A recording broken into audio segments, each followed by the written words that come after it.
All right, the man, the myth, the legend. As you can hear by the crowd, they seem to like you here, Chris. I guess so, yeah. It's good to be back in Vegas. The stash is back and better than ever. The stash is back. Yeah, got rid of the mullet this year, too. I like that. Yeah, it's very nice. Cleaned up a little bit. Better on you than me, that's for sure. I know, right?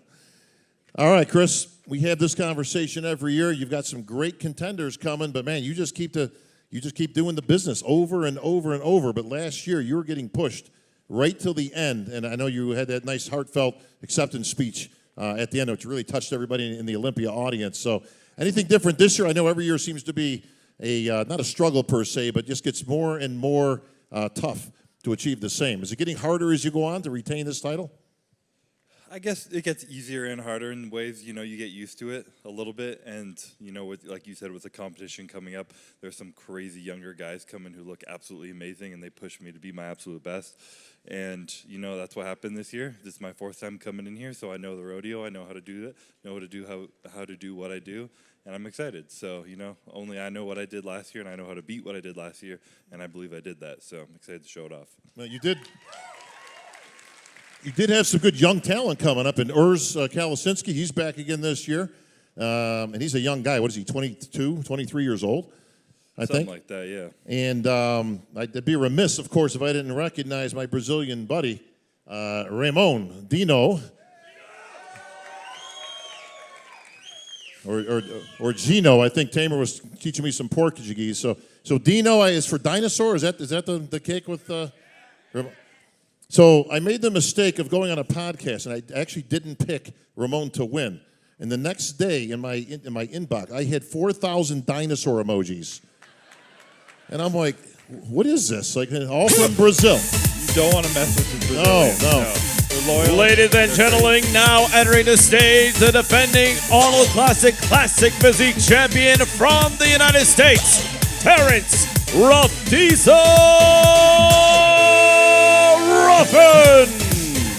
and former two-time Classic Physique Olympia champion from the United States, Brian Ansley.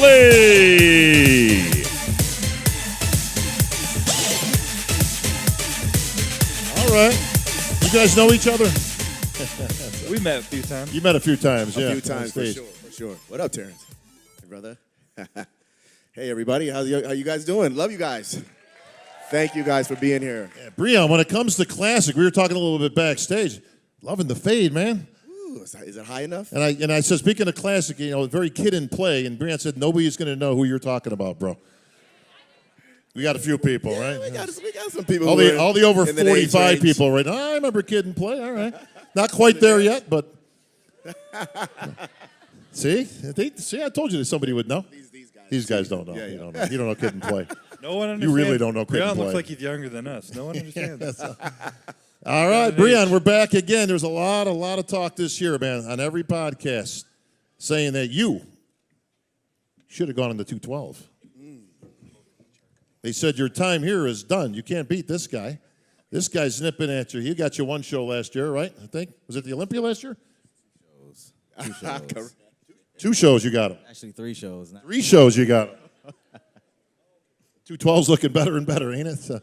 Now, in all seriousness, you've given consideration, although you said you've got some unfinished business, but you haven't ruled out in the future going into the 212 division. No, I have not. But definitely unfinished business here come Saturday. I want to finish this classic, my last classic year this year, going out with a bang and with a gold medal. So you're moving on either way. Yeah. Yes. Right? Okay. I will be moving on. Well, this is going to be an epic battle because this guy's just unrelenting. I mean, he hasn't shown now one bit of weakness. And all Terrence has done, by the way, Terrence is the best poser in the business, bar none. Okay? Just want to put that out there because it's kind of a lost art. But you Classic guys have really brought it back. Do you spend a lot of time on the posing routines? Because it sure looks like you do. Definitely, yeah. I think to be the best, you have to put the work in, So I've been doing this for about a decade now. Every single day I'm in it, getting it done. Yeah. Well, like you said, you bested Brian 3 times, but have you ever beaten this guy? Yes, I have actually. Yeah, I brought him into We don't the like sport. to talk about that show. Well, do I tell, like Chris. it didn't happen. How did he get you in the sport? He was the first guy who ever beat me in Classic, really. Back in 2016, my first ever pro show. Yeah, he came out of nowhere. It's where our friendship began too, and grateful for that show. But I was never gonna let that happen again. He was a baby back then, you know. Yeah. Wait a minute. He And said, he was clean shaven back then. oh, he said the first time ever did it in classic. Hang on, boys. I think we got some company. First guy. Okay.